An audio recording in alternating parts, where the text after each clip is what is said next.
Good afternoon. I'm Brandon Finch, and I'm here to talk about an industry that I know and love, agriculture. If you were to read the Global Harvest Initiative 2015 report, then you would know agriculture is being expected to produce double the amount of food by the year 2050.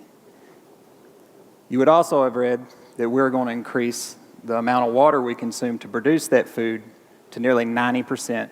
That's 90% of the Earth's freshwater supply going into the production of food. We also have another hurdle.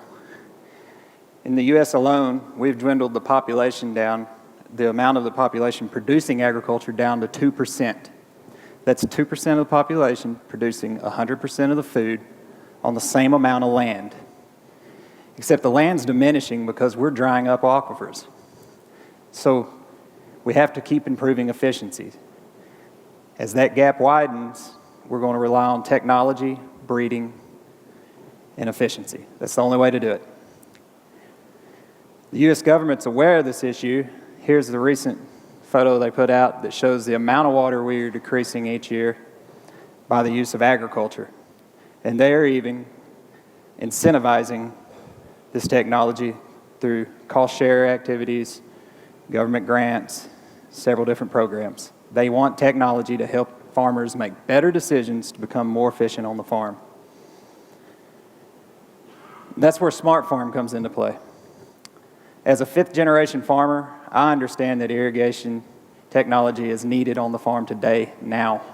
Irrigation is the most inefficient thing we do while producing products, and we know it.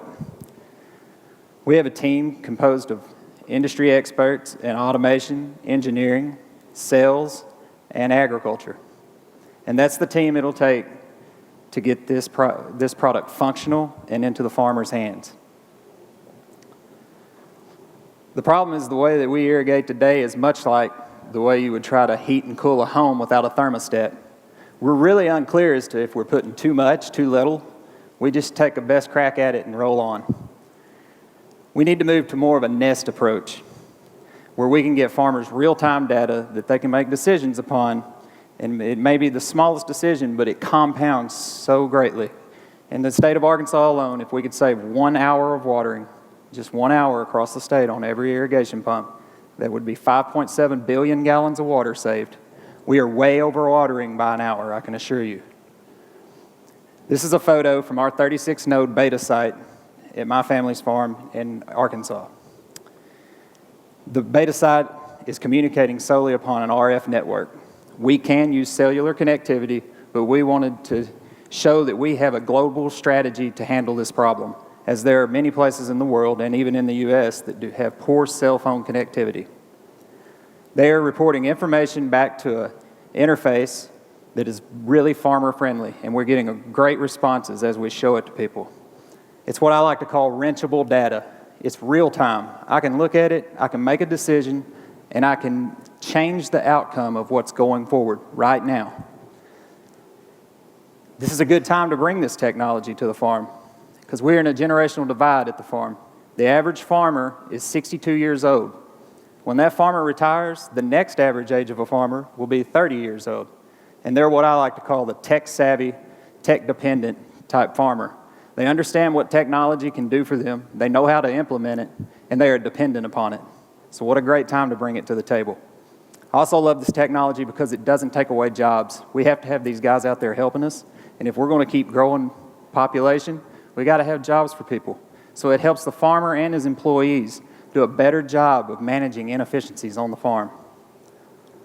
Agriculture is a $400 billion industry, and Smart Farm adds value to every sector, which makes us very attractive. And what a great time to bring this technology to the table, since we are seeing the effects of aquifers drying up in California right now and what it could potentially do to our food basket. It's hard for me to convey to you the kind of passion that people in the ag industry have for what they do. We love it. We know the value we provide, and we've been taught since day one to leave the land better than we found it, so that future generations can experience that same passion. You take that kind of passion and you pair it with a team like ours and a product that we're bringing, and I know we can get this problem solved and make better use of the resources we have on down the road. I would like to thank everybody in this program for what you've taught me and my team as we started. You're looking at a guy that didn't even know what UX or UI stood for. I was like, what is that? And by the fourth week, I was bombarding Bob's email with all the SaaS revenue models that I could incorporate into our software and make more income. So I walk away with a true value in my pocket, and I really do appreciate it. We also walked away with 20 signed letters of intent that represent over $1 million in revenue in about a 4-week period. And we're currently in about 3/4 of the way through a Series A fundraise that'll be worth another $1 million. So if anybody would like to speak with myself or Bob, we'll be in the back after this is over, or you can contact us via email. Thank you.